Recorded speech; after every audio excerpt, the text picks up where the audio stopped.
Today I want to talk about the dashboard drivers. First I want to show you my two dogs there. That's Sherman and Rufus.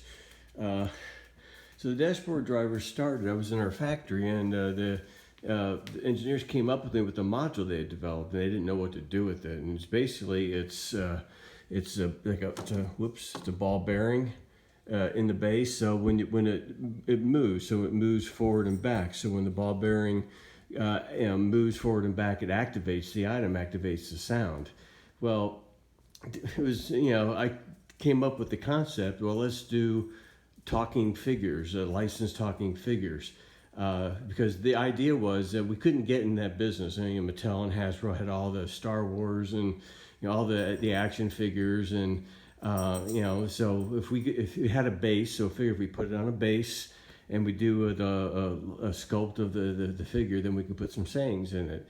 And in order to do that, we said it's called a dashboard driver. You put it on it's come with double stick tape. You put it on the dashboard of your car, and when your car stops, it will activate it. Well, the dashboard, in reality, I don't know how many people really put it on their dashboards, because it's got a push button, like for Try Me, so you can just push the button and get the sounds.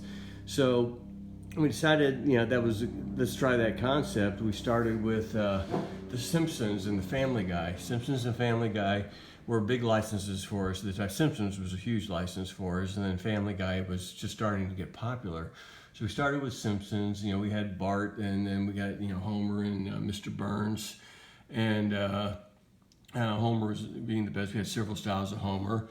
Then we had the Family Guy. Peter's the best. We also had Brian. So Peter was the best one. I don't have a Peter here. So all these guys have like 5 different sayings. I don't have any batteries in them, so they're not going to activate.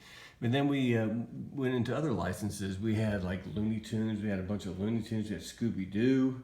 We had the Muppets. So we had 4 Muppets pieces.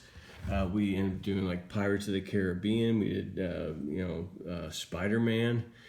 We had I don't have Darth Vader there, but we had Star Wars. We had Cars. Here's a Triumph, and here's some of we tried some comedians. So there's 2 versions of Larry the Cable Guy. I don't know which one we actually end up shipping. And they have Jeff Foxworthy, and then Tenacious D was popular at the time, so we did a couple of Tenacious D. I'm not sure we ever shipped those, but they look good.